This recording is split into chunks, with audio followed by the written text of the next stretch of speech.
routine, eh? Ye-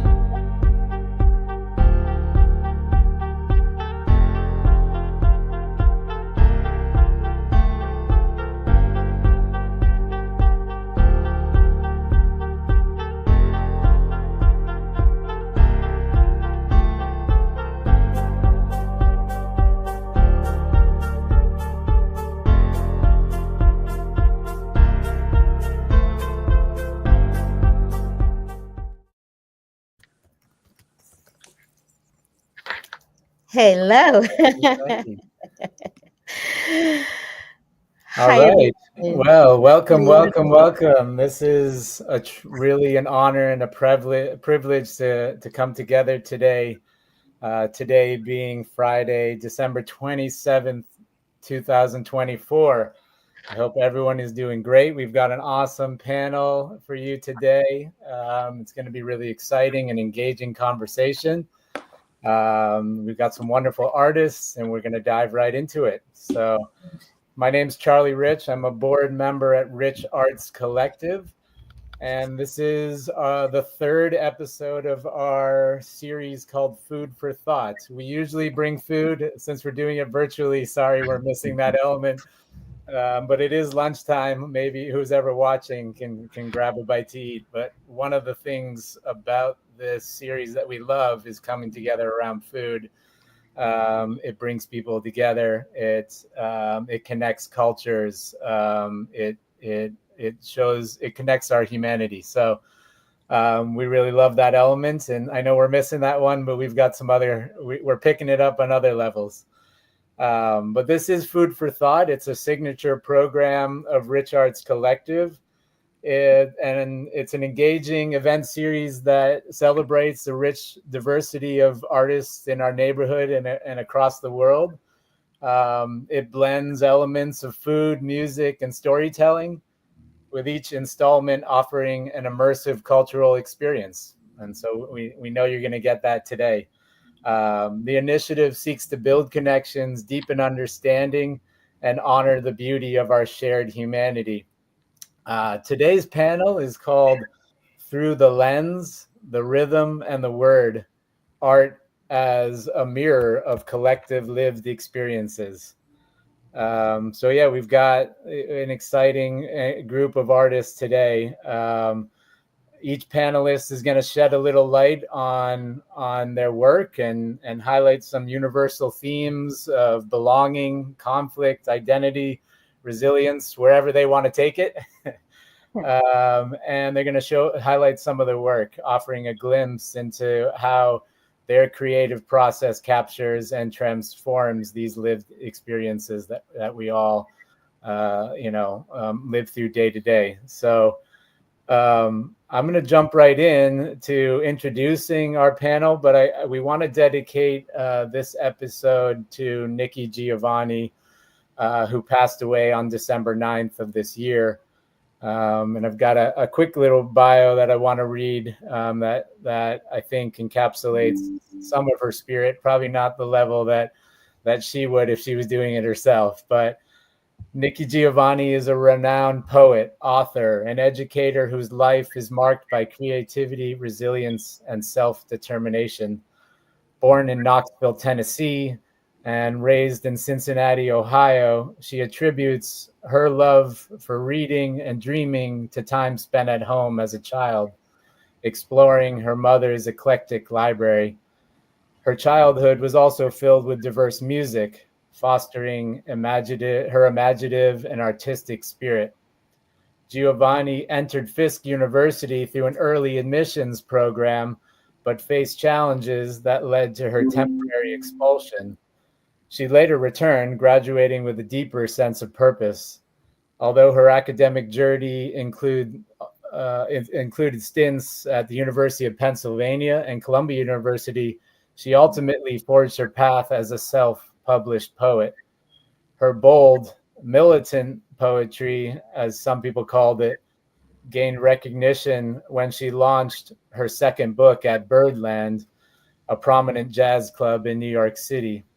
Over her illustrious career, Giovanni has received numerous accolades, including 7 NAACP Image Awards, a Grammy nomination, and recognition as a finalist for the National Book Award. She's authored multiple bestsellers and served as a university distinguished professor at Virginia Tech. Giovanni embraced her role as an elder, cherishing her family, cooking, traveling, and above all, dreaming and writing. Her life exemplified the power of persistence and the beauty of being a dreamer who brings words to life. So thank you, Nikki, for inspiring us and having an impact on our life in many ways. Ashe. Mm-hmm. All right. Well, I'm going to introduce our moderator for today. But if anyone has questions, we're gonna flow and make this as organic as possible. But I do want to introduce Tabisa Rich. She is the president at Rich Arts Collective. She's also a multidisciplinary touring artist and cultural leader with over 2 decades of experience in the music industry. She's the founder and board president, as I mentioned, at Rich Arts Collective, which is a nonprofit organization she founded in October of 2021. She's always used her talents and passion for community, spanning 10 years back, and starting earlier in South Africa. She's the former board president at CT Folk, where she was a board member since January of 2020. And prior to that, she founded Tabisa LLC, a self-employed venture where she creates, performs, and distributes her music and other art projects. So welcome, Tabisa. Thank you. That was beautiful. Thank you so much. I haven't heard that in a while. It's hard to hear it reflected back. Yeah. Hey, you've done a lot, and that's only capturing a small sliver of what you've done. Thank you. I appreciate that, Charlie. You also work with the city of New Haven and do incredible work there. So we've got Edgar. Edgar Musa is a Zimbabwean-born South African-based musician whose artistry as a bass player, composer, songwriter, and producer has earned him widespread acclaim. Over the past 15 years, he's seamlessly blended his Zimbabwean heritage with South African musical traditions to create unique, globally resonant sound. And it is a unique sound. So thank you, Edgar, for that. His debut album, Son of a Tribe, has received critical and commercial success, winning the Rest of Africa category at the 30th South African Music Awards, the SAMAs, and a nomination for the African Music Magazine Awards. Edgar has worked and performed with leading African artists, including Amanda Black, Ami Faku, and Ringo Madingonzi. If I said it right, I hope so. Further solidifying his reputation as a versatile and sought-after talent. Through his innovative project, Edgar Musa and Friends, he won the ESP Africa Young Legends competition, culminating in a standout performance at the Cape Town International Jazz Festival. As a brand ambassador for Court Guitars and Fusion Bags, and with publishing distribution deals with Gallo Music Publishing and Content Connect Africa, Edgar continues to expand his global reach. His recent performances at prestigious international events like Festerkulturen in Germany highlight his commitment to using music as a bridge for cultural unity, bringing the soul of Africa to audiences worldwide. Welcome, Edgar. And we have Shandora Shaka Smith. Welcome. She is a self-taught queer Black street photographer and native New Yorker who illustrates the many untold stories constantly unfolding in any city she's in. With her iPhone in tow, she documents the changes and essence of the streets around her easily and non-intrusively. Since 2009, she's used the iPhone lens to push the envelope and change the way art is expressed. While she continues to travel and take take her photographic lens abroad, New York is always her home. Shaka's work has been featured on Apple and showcased at the Armory and the Dean Collection in New York City. And most recently, Echoes of Tomorrow, We Are the Future Ancestors. It's not about the camera you use, it's about the story you tell, Shaka says. Welcome, Shaka. Thank you, everyone. I appreciate it. And Charmant Little also goes by Influence. Welcome. He is a professional performing artist, workshop coordinator, and mentor with over 20 years of experience in writing, teaching, and performing. With a background in psychology as a nurse, Charmant combines his artistic talents and understanding of human behavior to inspire and uplift others.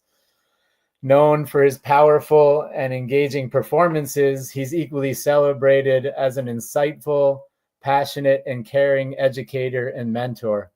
His work focuses on empowering youth to recognize their greatness, even amidst personal and social challenges. As New Haven's first poet laureate, Charmant recently showcased his artistry by performing with the prestigious New Haven Symphony Orchestra, further cementing his legacy as a transformative figure in both the arts and his community. Welcome, Charmant. Thank you, everyone, for being here today. And we're going to jump right in. Tabisa, if you got a question for the group, ready and all queued up. Oh my goodness. Thank you so much, Charlie. That was wonderful. Thanks for those introductions. So, hey, everyone. My name is Tabisa Rich, as you heard, and I am glad to be in the same room with you guys, even if it's virtual.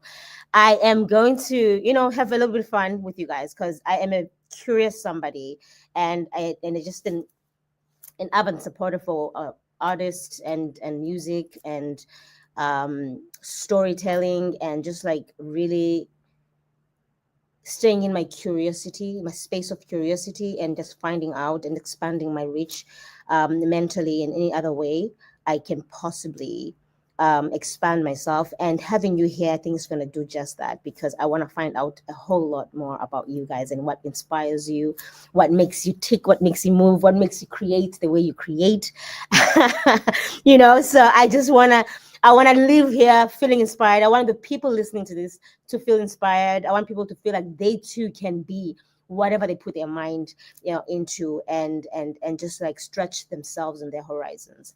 So I'm going to pose a couple of questions to you guys, and of course I don't want us to feel like we are having a Q&A. I want us to feel like we're having a conversation, and I want you to feed my curiosity. But before I do that, if we can just make just in a sentence or two, just if you can just tell me what you guys do.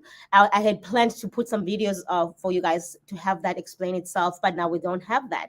I would love it for you, even though we had these wonderful introductions, to just go in and say who you are, what you do, and or even what inspires you.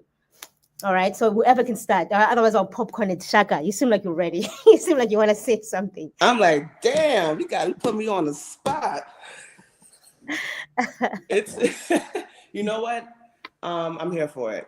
Yeah. So, hello, everyone. Thank you, Charlie, for the amazing introduction. You got us out here shining bright in our light, and I love it, and I'm here for it. I am Shaka, an iPhone street photographer, out here just pushing the boundaries with photography. We all look at photography with taking pictures on a digital camera or film. Right. I'm pushing the boundaries where we can take photography and make an image on a whole different spectrum. We use our iPhone every day for everything else. Why not use it for taking amazing pictures that we see every day?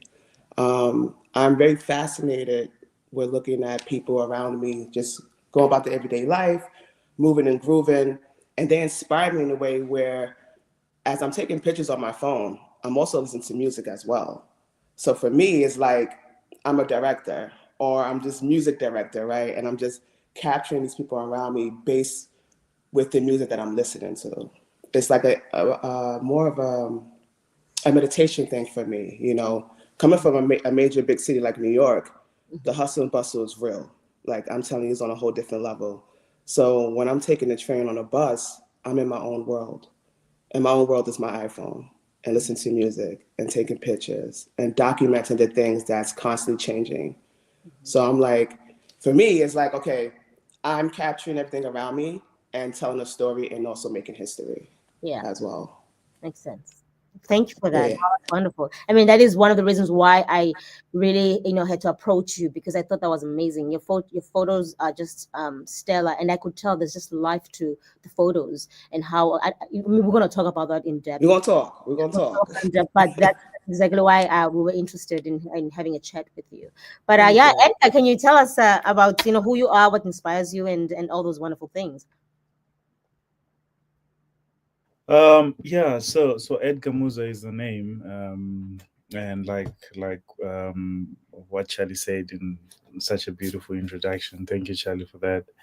I'm a Zimbabwean born musician, but I've been living in South Africa for the past 15, 16 years now. And I call South Africa home now. Look, I'm just a student of life, really, and music as a whole. I think, like you, Tawisa, I'm very curious, and I like to learn more. What inspires me a lot is just life around me, and being able to just connect with people, and hearing people's stories, and which is something that I try to put in my music. So, like, from my debut album, Son of a Tribe, it's a combination of different cultures, because I like to believe that as a musician, I don't believe to a specific tribe. I believe I belong to different tribes because I get inspiration from different people, different cultures. Mm-hmm. So that's something that's like right at the height of what I do. I like collaboration. I collaborate a lot with a lot of people because I feel like art or music is spiritual, and by inviting someone, you're not just inviting them, but you're inviting their spirit as well, and they breathe life into whatever it is that you're doing. So I'm a firm believer of that. And yeah, like I said, just a student of life and music. Still a lot to learn, and I'm just here for that, day in, day out. Yeah. Yeah, I hear that. I feel that. I feel that. Thanks for that, Edgar. So, Shimon, what you got to say? Again, Charlie, thank you for that wonderful introduction. I appreciate it. Um, Poetry for me is my art is my life. That's how I connect to people. That's how Nikki Giovanni, that's auntie. Abi O'Doon, that's uncle. So I came up in a way and learning from people in a way to as a warning siren, as as the voice of the community and things like that. So um, everyone, everything around me connects to me, and that's how I feel my art, and that's how I believe I owe poetry way more than poetry ever owes me, the art ever owes me. And I love collaborating with musicians, with photographers, with painters. I do a lot of freestyle when painters are painting. I freestyle what they're painting. There's a whole lot of stuff. So art is everything to me. It's life. So live it. Share. I feel that. I hear that. Thank you so much, my fellow artists.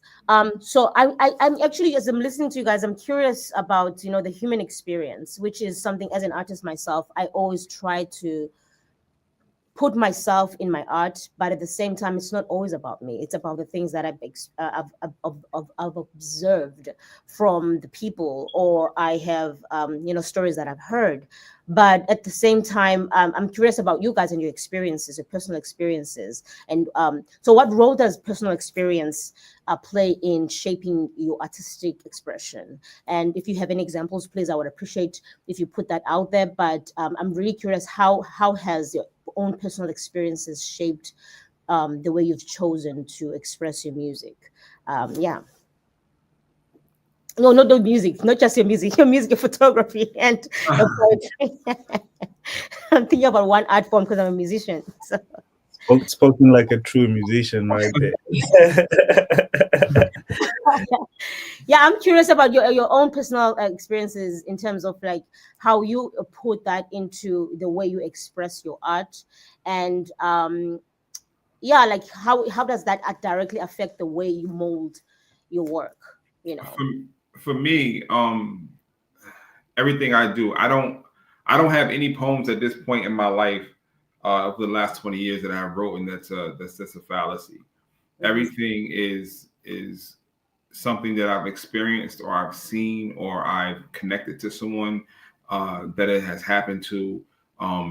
You can look online. There's two poems online. One is under Shema Influence Little Daddy. That's about my relationship with my father, my dad. And it's a timeline piece that expressed our relationship from the time we met at the age of 12 years old until he passed away 8 years ago of cancer.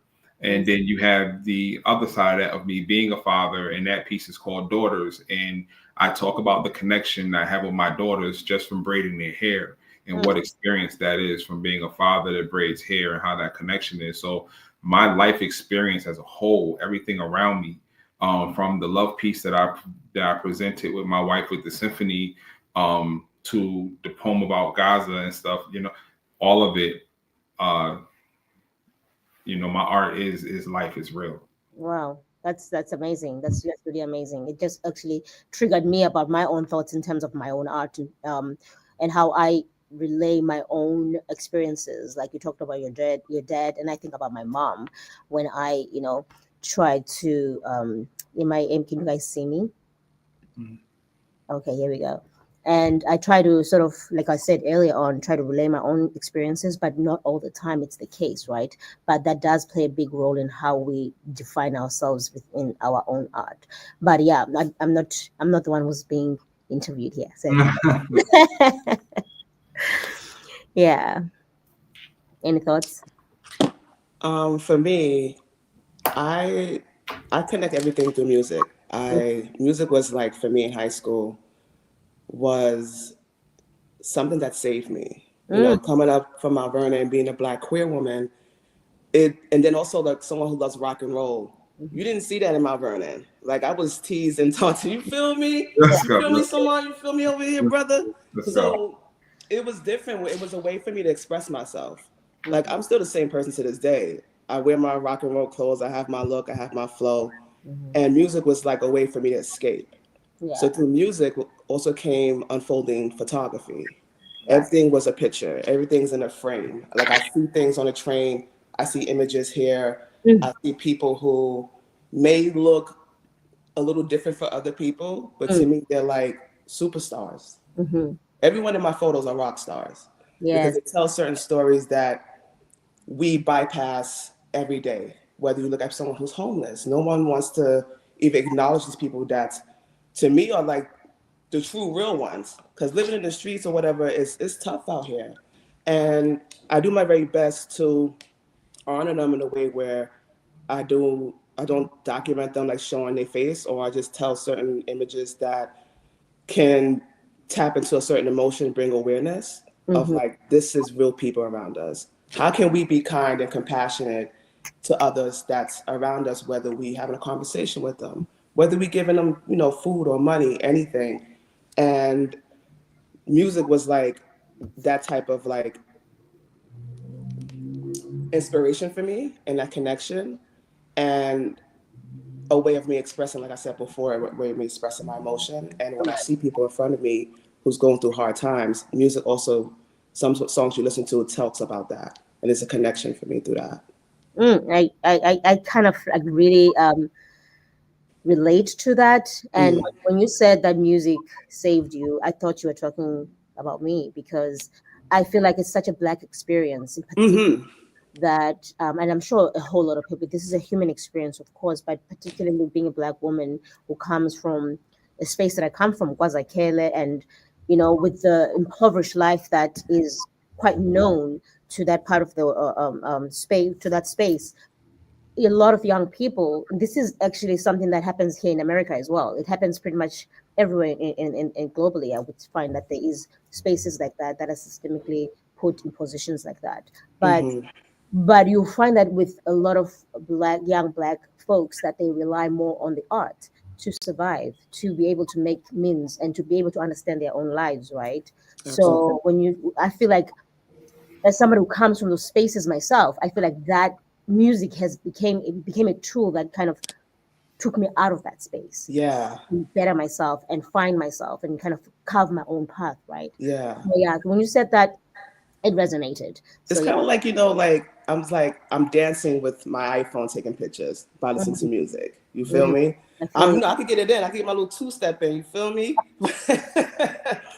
But when I'm in my zone, it's like a whole different world. Yeah, It saved me, like you said. It really saved me. So yeah, yeah. So I don't know if you have anything else to add to this, Edgar. You can definitely do that as well. Yeah, cool. So for me, um, well, what I'm gathering is like we pretty much have like the same kind of, Mm, sorry,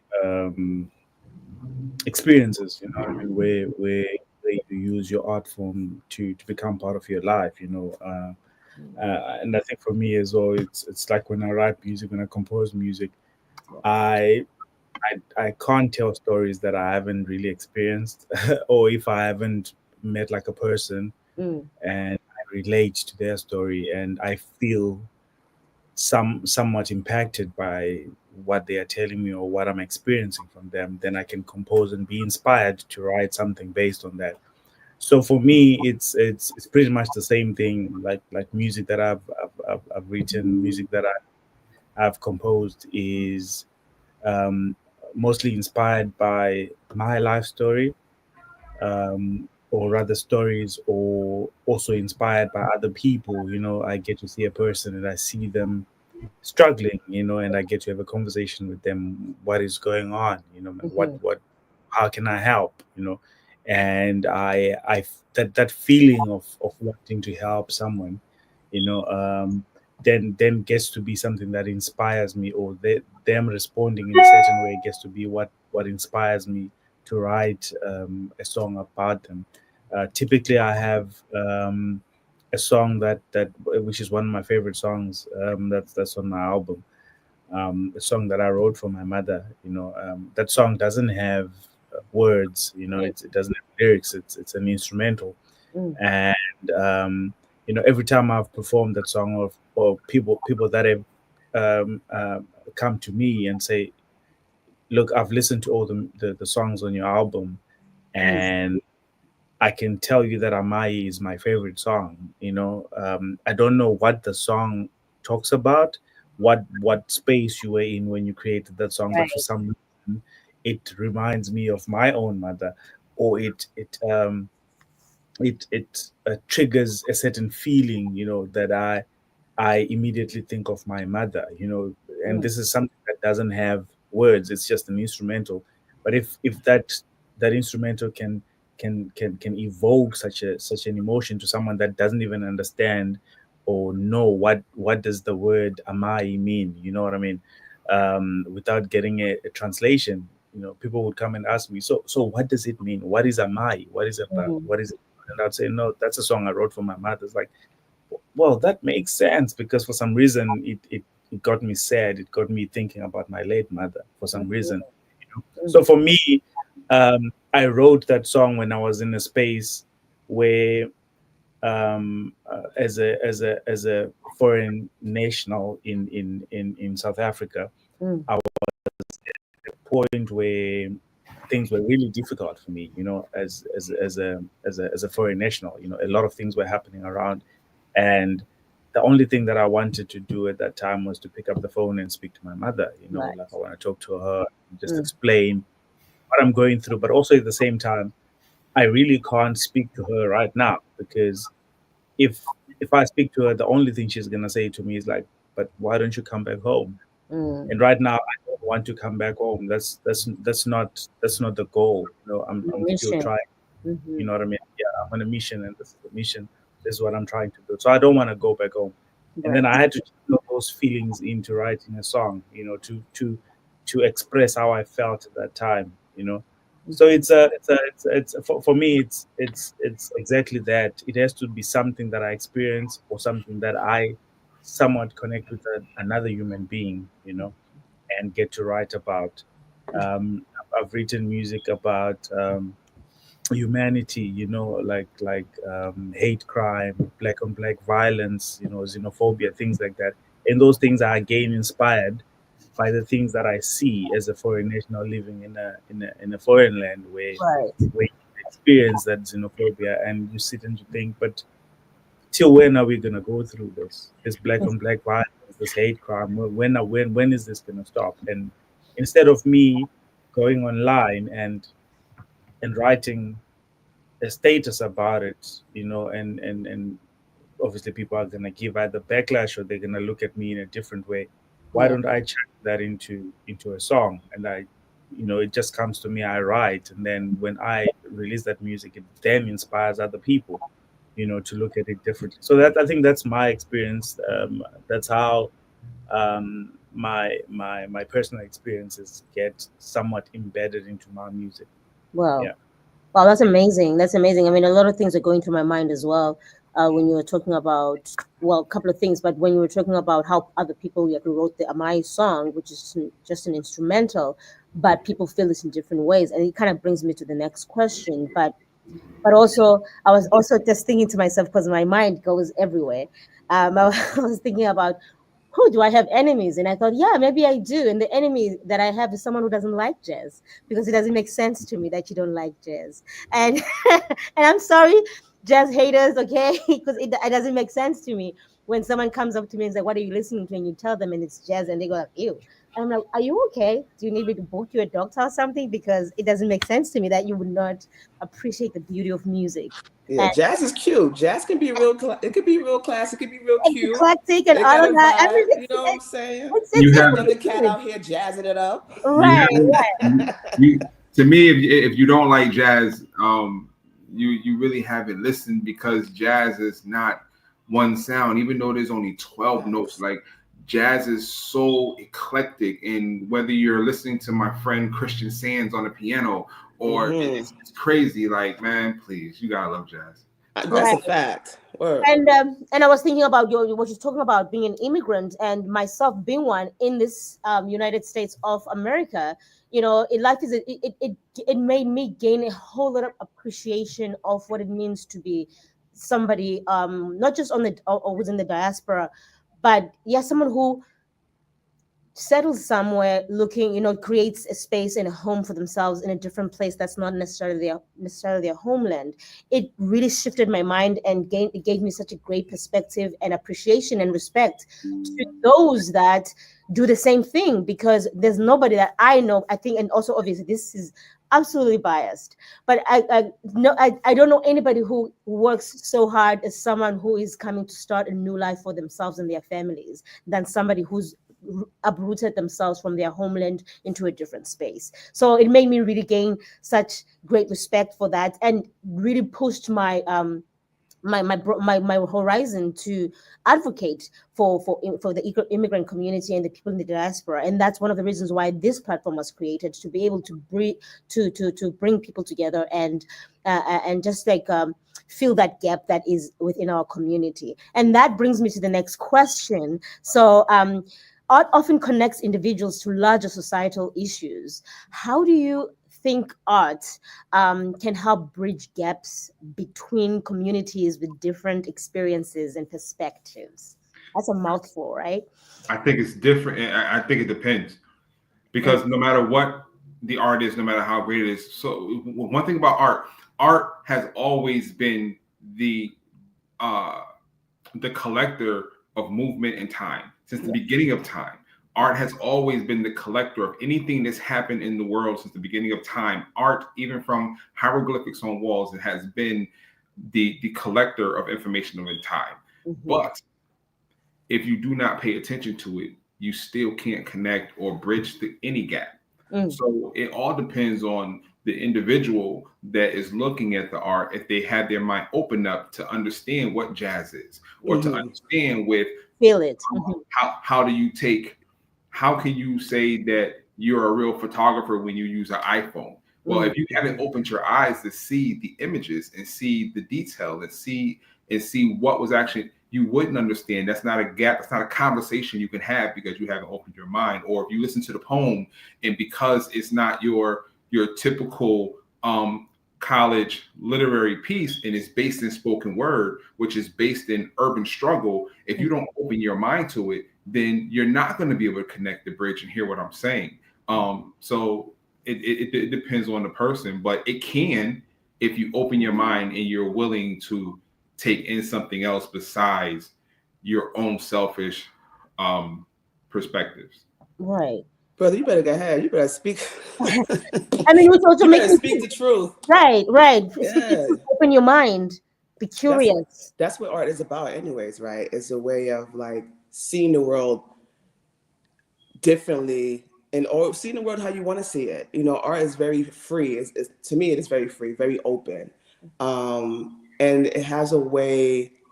For me, it has a way of connecting everyone together. Like right now, we in this room right now. You know what I'm saying? We all talk about our own art experience, or us as artists in general, right? For me, it's like bridging this gap, but also pushing the boundaries, pushing in a way where we can make people feel some kind of way, tap into some kind of emotion, whether it could be uncomfortable. But I feel like for me, I don't mind that because it makes us think. For me, it makes me think. It makes me think, how do I want to portray the people that I take pictures of? How do I want my story to be told? And how do I want to see things the way I want to see it? Because my art is for me. I'm gonna keep it a buck.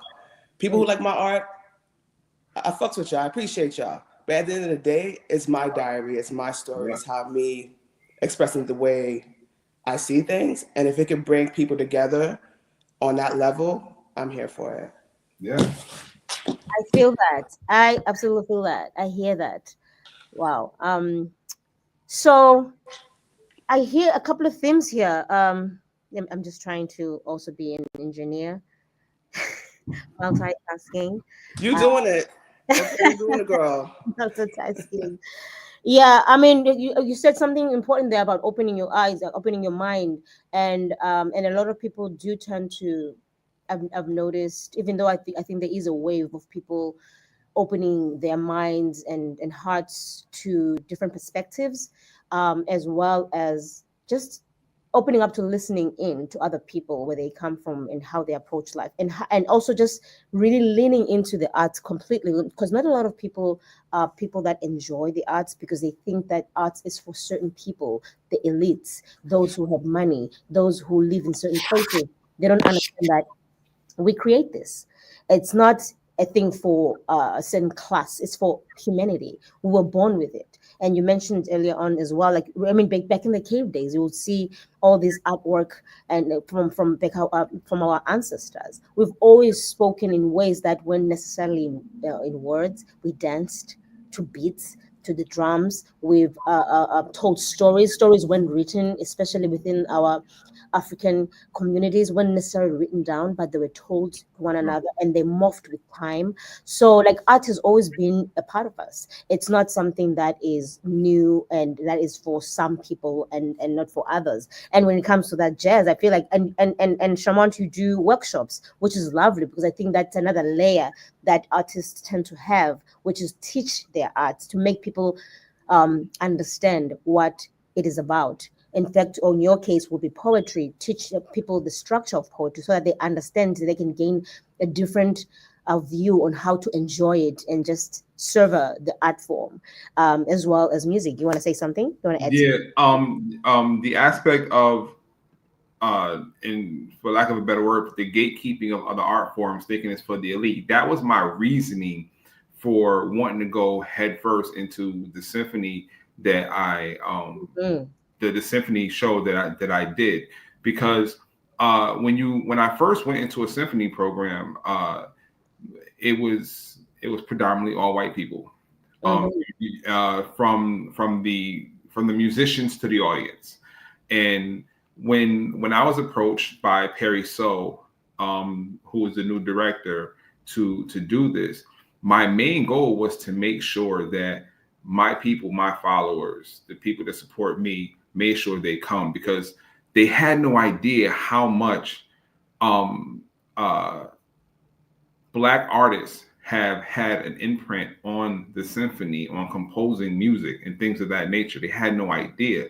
So the fact that they were fusing poetry with the symphony orchestra and then compound with Tia Dance Studio and bringing dance, we did something that was incredibly great to unlocking that gate to where the symphony normally tapped out about 300, and we sold them out at 1,100 capacity that they've never had before, because of the collaboration and opening up that breaking that tier and showing that, yeah, you do belong here. This is what it is. 100%. So in that actually, I don't know if anybody else has anything in mind that you'd like to add. It brings me to another question of collaboration, right? I know, Edgar, you are seemingly the king of that. And I've seen some of your work where you've worked with different artists, and you've worked with different artists from different genres. I think they're different genres: poetry, whether it's poetry, R&B, Afro pop or Afro soul musicians, as well as what you call them, umpatanga. Is it umpatanga or they're just different kinds of genres, and I'm curious about what makes you take that route in your latest projects. I know Tribe, Son of a Tribe is that project that way, and prior to that you've had other projects, and you can talk about those as well. Like, what drives you to do that sort of work in a collaborative manner? So I think for me the biggest thing about it is, like I said, when I was introducing myself, I believe that art, and in my case music, is a calling. It's spiritual for me, and it's something that you get gifted. You don't just wake up tomorrow and learn to do something that is not part of you, really. Somewhere, somehow, I think when you get to whether it's for you, Shaka, with the iPhone photography, it's something that was meant for you. You know what I mean? Even though you probably found it along the way, but destiny, or it was written that's going to be you. So that's how I believe art is. And when I collaborate with people, it's my way of bringing them into my space, to say, okay, come, let's create together. And I love that, because it always breaks boundaries. It liberates you as a human being. Well, myself, first, it liberates me, because I know where my limitations are. I know where my strengths are. So when I invite someone into my space to say, okay, cool, this is what we're going to work on, that person doesn't only just bring themselves, but they bring their gift, they bring their spirit, they bring like their entire being, and breathe life into that project, which completely brings a different perspective. So I end up seeing things in a way that I didn't initially look at it, which is something that can then make whatever it is that we're working on, it be a song, it be an album, it be a project, be a performance.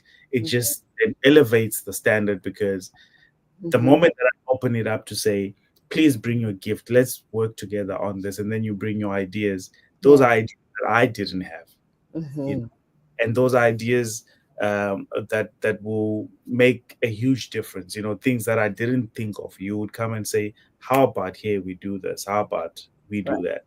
And I love that. I love collaboration. It's funny you would say that I'm seemingly the king of collaborations, because I naturally love it. I collaborate with thespians. I collaborate with people in theater. For instance, again, like the song "Amai," it doesn't have lyrics. I'm doing a performance. How am I going to expand this? I invite a friend. Write a monologue. Here's the song.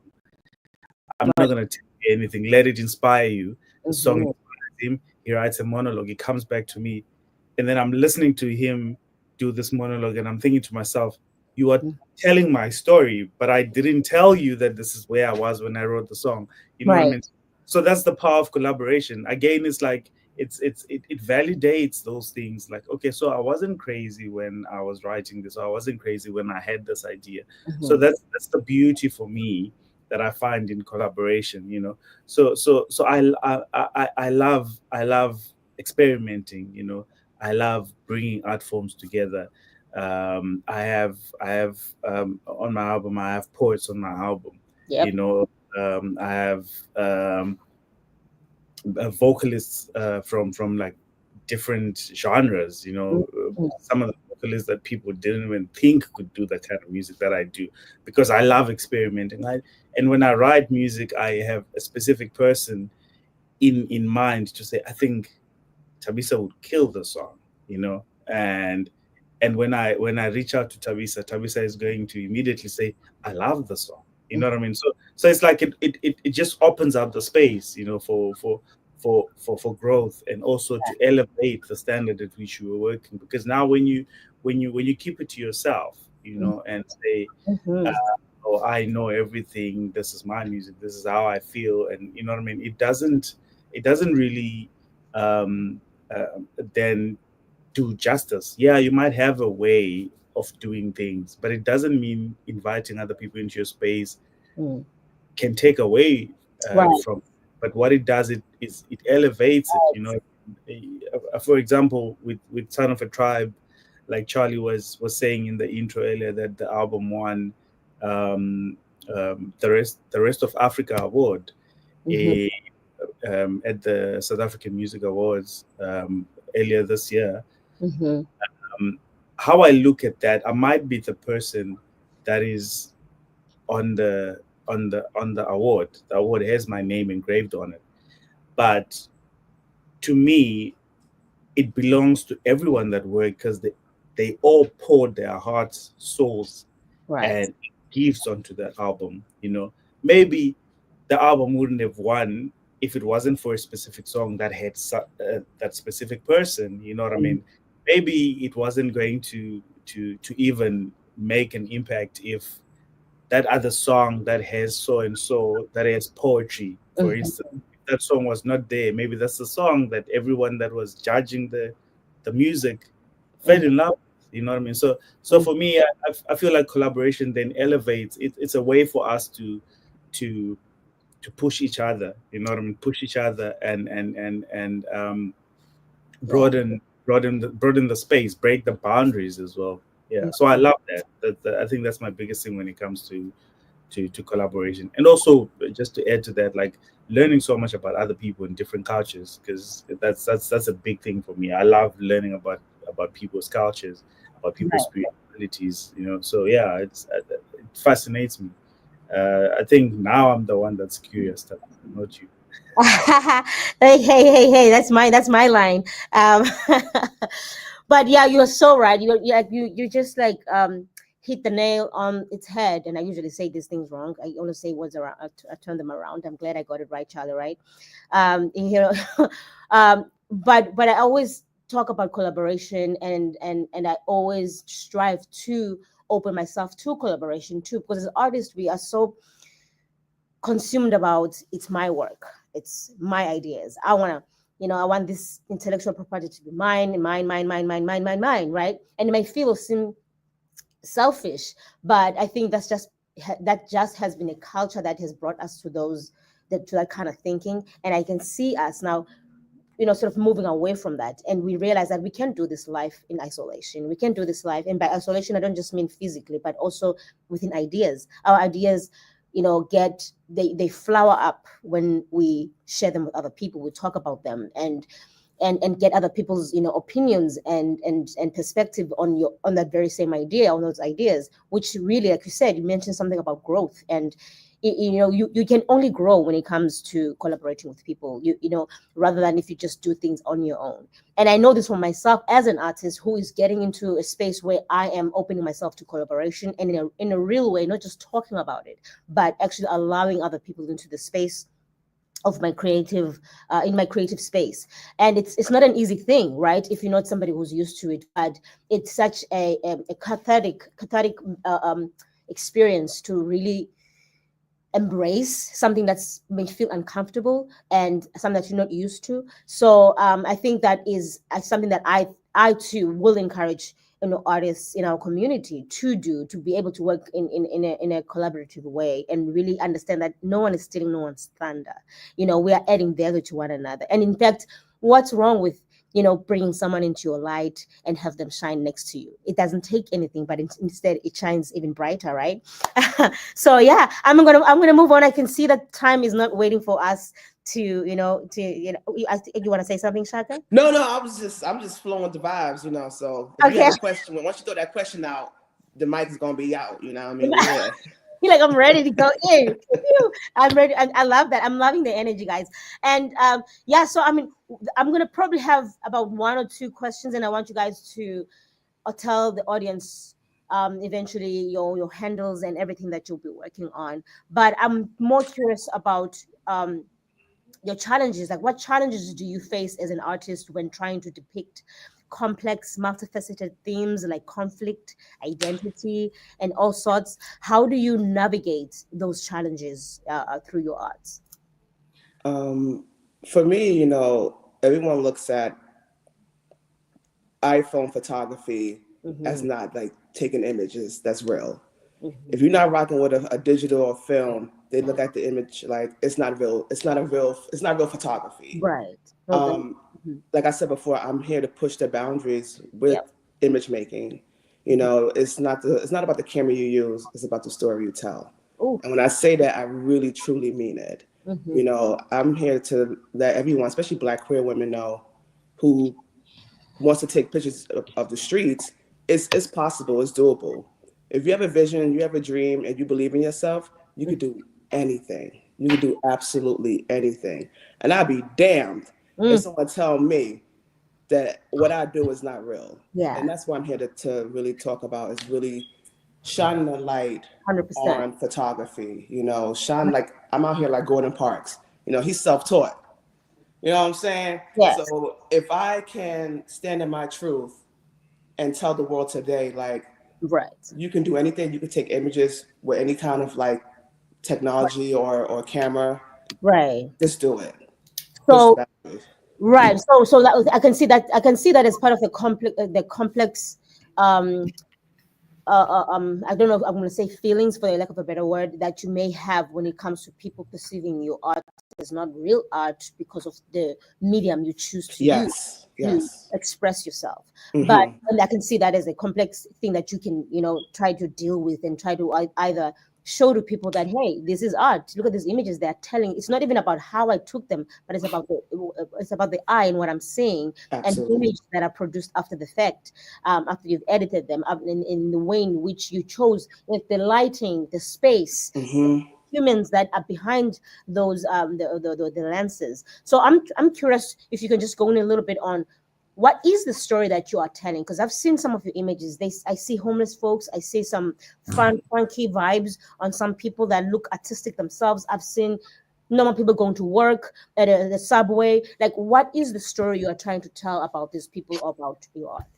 I'm just here to tell like real human experience, everyday life, the things that we see. Most of it's just storytelling. I feel like I'm a painter. I feel like sometimes I could be a poet. I feel like I could be, a musician in a way where everything is plain in its own self. For me, it's not really like, how can I say, like I see things where just my own imagination, really. I like things to be a little out of the ordinary, a little different. Yeah. Things that people may not find it absolutely beautiful to them, it might be beautiful to me. That's the only way I can really explain it. I don't really know like how I can talk about my work in a way where my photos pretty much explain itself pretty Right. much. Like that's how I really look at it. No, that is true, because the themes are there. Like I mentioned earlier, you see that you have all this variety and differences in people that you shoot. It's not like one tracked where you're doing corporate and that's it. Yeah. You have people that are living real tough, in really tough conditions, like on the subway in New York, someone is sleeping on the floor. But those are the realities that unfortunately we live under right now. That people Yeah. are unhoused, people can afford rent these days because everything is up the roof, and you depict that in your images. But then also you have fashion in there. You have I'm style, just like this open book. I open just book. flow with the Yes. flow. You, And like I you're said, depicting life, like you said. It's life, because life is not a one-track thing. It's yeah. very versatile, complex. And everyone that I photograph inspired me. I really give the universe the ultimate gratitude to place me right there at that right particular like moment to capture these images. Right. So it's like an even exchange in a way for me. A lot of people that I do photograph, I have conversations with them. Yeah. I take the time to like, okay, you gave me something. I want to give you back something as well. All right, I got that. Anyone wants to add on that, on those complexities, like what are the complexities and multifaceted themes that, like conflict and identity, or anything else really, immigration, or whatever themes that come up into your art forms that you find challenging, that you are faced with, if at all? Like, what are the challenges? For me, being Black in America, writing about conflict is easy. Writing about pain is easy. But writing about happiness, writing about the positive things are more of a challenge for me. Trying to make sure that I can add a silver lining to give hope to people, to add the silver lining into my writings, seems sometimes to be one of the hardest things. The other hardest thing is to be completely vulnerable with my art, because I'm not sensitive about my art, but I'm sensitive about my personal space with my emotions and stuff like that. And sometimes, in order to have people feel, in order to create and paint that picture, you have to dive deep inside yourself. And some of us have a saying that everyone wants to be a poet until it's time to actually be a poet. Because that work, that soul work, that emotional work is a very daunting task. To actually put that to paper and bring out your true self. So if I have a hard time dealing with something, it's that part. People give me all this credit for being this great writer and doing all these things, and I chuckle. I chuckle because I'm saying to myself, I haven't even given y'all the deepest side of me yet. I've given you surface level. Right. Two of the deepest poems I've given you is the one about my daughters and my father. But there's so many things that I haven't told you about myself. So what's to come? I really dive into the hard part, which is the personal right part of me. Wow, that is beautiful. That is true. That is so true. I'm looking at the time, and I really am enjoying this conversation with all of you. But I think if it's okay with you guys, and not if you're not feeling rushed, I might want to just ask the last question. But as a final question, I would like to know, maybe Edgar, you can take this one as well. Um, like, how do you hope your art impacts those who experience it? Do you have a specific message or feel that you hope to evoke in your audience? Uh, look, for me, it still goes back to my music being spiritual, Mm-hmm. and music being spiritual for me. If out of 1,000 people, someone finds a soundtrack to their life Mm-hmm. within my music, that's a win, you know.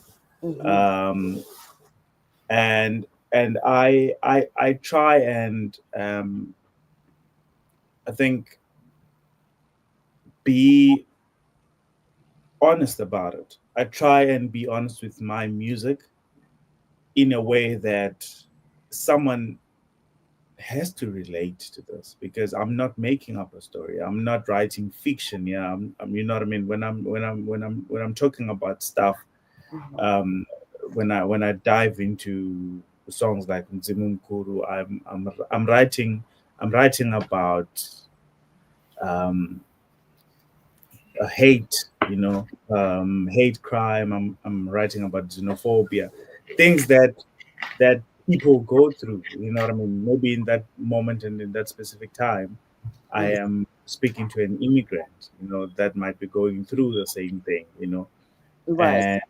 and if it's not that, if I'm talking about Evergreen is a song where uh, I was trying to paint a picture of the Africa that I see, the Africa that I know Africa to be, not the Africa that people tell us that Africa looks like. Because there are people that have never been to Africa, but seemingly they know everything about Africa, you know. So, Yeah. so in Mm-hmm. that specific song, I'm talking about the Africa that I see, the Africa that I know Africa to be, Mm-hmm. and someone is going to relate to that because they understand Africa for what Africa is, not for what we're being told that Africa should be like or Africa is, you Right. know. So, Right. so with me, I think that's the easy part, because I am my music is an extension of who I am, Mm-hmm. So it landing on on someone's soul or onto someone's ear, um, and it makes an impact on one person, or it makes an impact on 10 people, that's Right. a win already for me. Because like what Shaka was saying, that first things first, my art is for me, you know before it goes out there, it's for me. And then I extend myself to people, and those are some of the vulnerable moments of my life where I get to experience, I mean, I get to express it in song and in music, in songs like Amai, in songs like Nzimu Mkuru, where I am bringing people into my thought space. I'm bringing people into the things that I think about.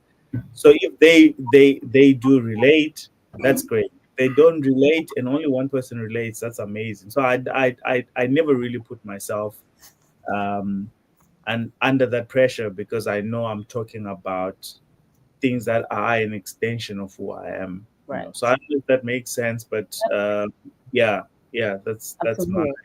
take on that. Absolutely. And anyone else wants to add on that as a final question? This was a more or less the final question to you guys. And then I would love for all of you to tell us where we can find your music, your art, your photography, your poetry, and once you've given us those handles, what is also your next project that we can look forward to? But the question first. You want to go, Shaka? I mean, I see your mic open, brother. I was like, I thought you was going to jump in there and, drop a line. But Tell us about the um, impact that it has. That you know what? you know what, Simone, I want to let you end it off real nice because you know you're gonna drop that poetry, that poetic vibe. So I'm gonna just say, like, for me, I want to shine a light on Black women street photographers. There's not a lot of us or out there doing it, or even being seen in you know, in the media. But for me, if I can be that bridge, that gap, or that inspiration for other Black women out there, like, we can be in the same space with men in the streets taking photography. We could tell our stories just like them. We could shine. You know, I love my men, but we could shine even brighter. You know, and I think I'm here to bring that kind of awareness as well. You know, letting us know that we out there. Yeah. All right. But the same thing is for me, it's for my people as a whole.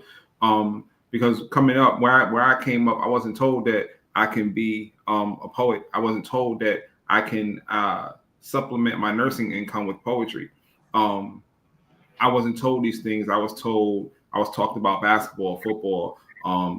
Really was talked about very not lawyers and all that other stuff. So I want to use my work to be the example and be the example for young people, and to let you know that you can excite a crowd just as a basketball can.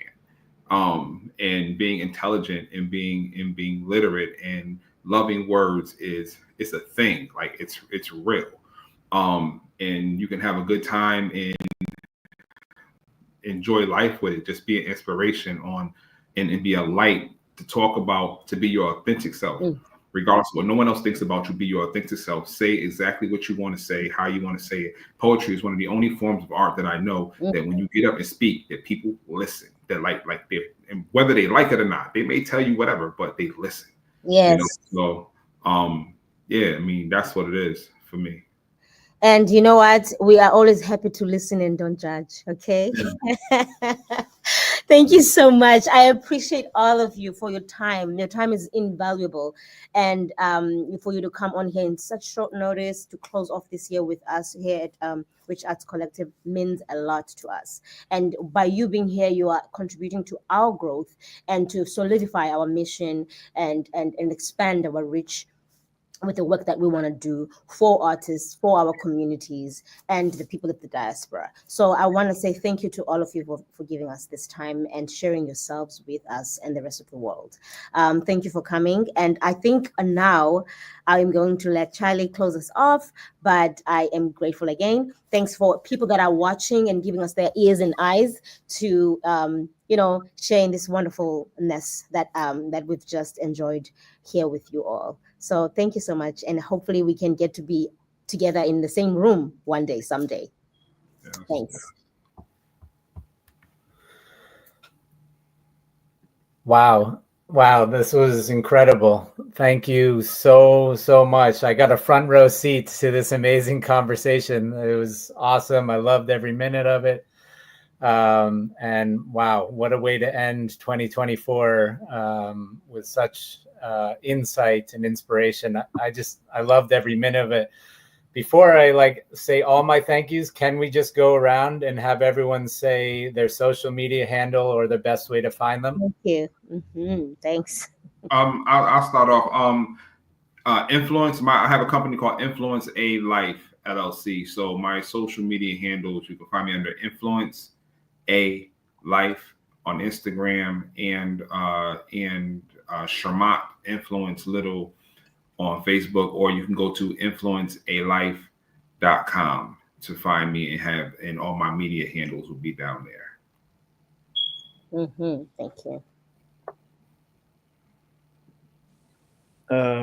For me it's at Gamuza, like on the screen here, on Instagram and Facebook.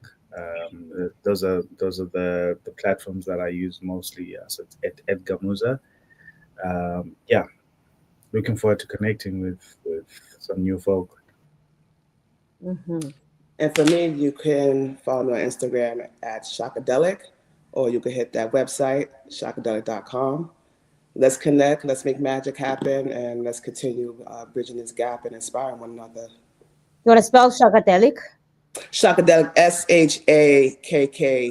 SHAKKADELIC. All right, like this, right? Sorry, That's right. that's All right. right, sis. I'm okay. And What's up in there? so, Shimon, what do you say It's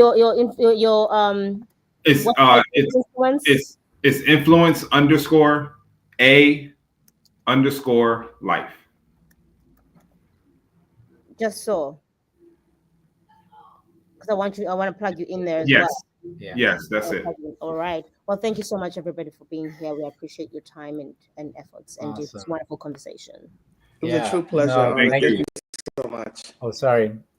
No, that's all right. I was just saying thank you for this amazing experience. I'm truly grateful and honored and privileged to be amongst amazing artists, and I'm really inspired. Thank you again. Yeah, Yeah. same here. Thank you Go so ahead, much. go ahead, Edgar. Thank you so much for having us. I think it's amazing. It looks like I'm the only one that's going to go to bed after this. But Yep. much for just inviting me to be part of this and getting to listen to stories from really amazing human beings. Uh, yeah, I'm looking forward to more. You know, I think we definitely need a part two of this because we didn't get through all the questions. I know that for a fact. Yeah, that's true. That is true. Thank you. Well, thanks everyone. We will, when we post this video, we will put your socials again there for anyone to connect with you. Because as you're saying, Edgar, this is just the start. You all offered so much insight into your art and your creative process and who you are as people that the conversation can't end here. So we encourage anyone who listened and joined us today to follow these incredible artists on their journeys, because there's so much more to come. So please keep it following and follow Rich Arts Collective as well, because we're definitely gonna bring you a part two at some point. But so thank you so much, our incredible panelists, Shaka Smith, Edgar Musa, and Charmant Little. You guys were amazing. You guys were yourselves. You offered so much, and I know whoever listened learned a lot and got their mind going. So anyone who did tune in to this Food for Thought series, the lens, the rhythm, and the word, thank you so much. We hope you enjoyed it. As mentioned in the beginning, this today's program was dedicated to Nikki Giovanni, a literary giant whose legacy continues to remind us that words, like all art, hold the power to dream and transform. And lastly, I just want to say, those who listened, consider how your own experiences intersect with art, with the art that you've encountered here, and how together we can continue to build a world where creativity and understanding flourish. So let me leave you with that thought. Let's keep this going. I hope everyone has a wonderful holiday, stays safe, and we look forward to seeing you at the next Food for Thought gathering. All right. Take Thanks, care. everyone. Thank All you right, so everyone, keep much. shining. Thank Yeah, you. keep Thank you shining. so much. Yes.